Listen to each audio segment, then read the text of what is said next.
2024 ধৰ্মীয় সংখ্যালঘু ভোটাৰসকল কাৰ পক্ষত থাকিব? 2024 ধৰ্মীয় সংখ্যালঘু ভোটাৰসকল কংগ্ৰেছ বা বিৰোধীৰ পক্ষত থাকিবনে? AIDFৰ পক্ষত থাকিবনে? বিজেপিৰ পক্ষত নাথাকিব নেকি? এই প্ৰশ্নটো এইভাবে আহিছে যে 2024 প্ৰাক্ষণত মুখ্যমন্ত্ৰী ডক্টৰ হিমন্ত বিশ্ব শৰ্মা বা বিজেপিৰ নেতাসকলে ধৰ্মীয় সংখ্যালঘু ভোটাৰসকলক লৈ কেনেধৰণৰ দৃষ্টি দিছে, কেনেধৰণৰ বক্তব্য ৰাখিছে সেই আমি শুনিছো।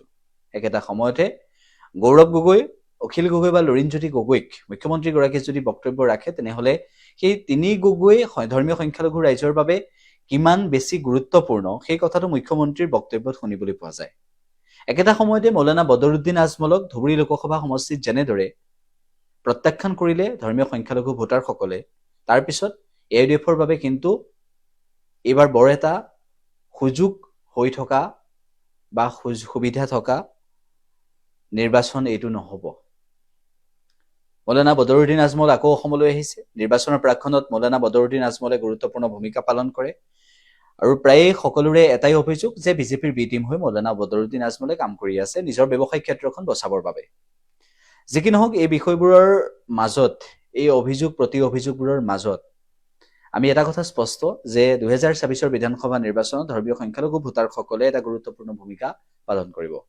এই গুৰুত্বপূৰ্ণ ভূমিকা পালন কৰিবলৈ যাওঁতে ধৰ্মীয় সংখ্যালঘু ভোটাৰসকলে কংগ্ৰেছৰ পক্ষত থাকি বা বিৰোধীৰ পক্ষত, বিৰোধী যদি একত্ৰিত হৈ বিৰোধীৰ পক্ষত থাকি যদি নিৰ্বাচনত ভোটাধিকাৰ সাব্যস্ত কৰে, ভোটদান কৰে, তেনেহলে ফলাফল কেনেকুৱা হ'ব তাৰ এটা পূৰ্বানুমান কৰিব পাৰি।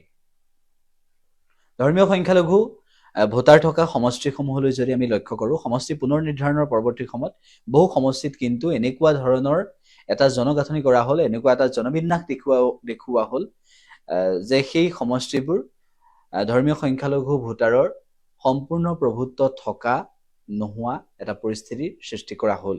এই অভিযোগটো বহুতে কৈ আহিছে। এবাৰ নিৰ্বাচনৰ প্ৰাক্ষণত বহুবোৰ প্ৰশ্ন সন্মুখলৈ আহিছে আৰু তাৰ মাজতে ধৰ্মীয় সংখ্যালঘু ভোটাৰসকল কাৰ পক্ষত থাকিব এনেধৰণৰ প্ৰশ্নবোৰ ওলাই থকাৰ মাজতে বিজেপিৰ পক্ষতো যে বহু ধৰ্মীয় সংখ্যালঘু ৰাইজ আকৰ্ষিত আজিকালি, সেই বিষয়টো আমি দেখিবলৈ পাওঁ। কিন্তু তাৰ মাজতো এটা কথা স্পষ্ট যে কংগ্ৰেছৰ বাবে আটাইতকৈ ভাল কথা এইটোৱে যে কংগ্ৰেছে যদি বিৰোধীৰ সৈতে একত্ৰিত হৈ ভোট বিভাজন নকৰাকৈ নিৰ্বাচন খেলে তেনেহলে 2024 অলপমান হলেও আশা আছে। এই আশা নিৰাশাৰ মাজতে 2024 নিৰ্বাচন হ'ব।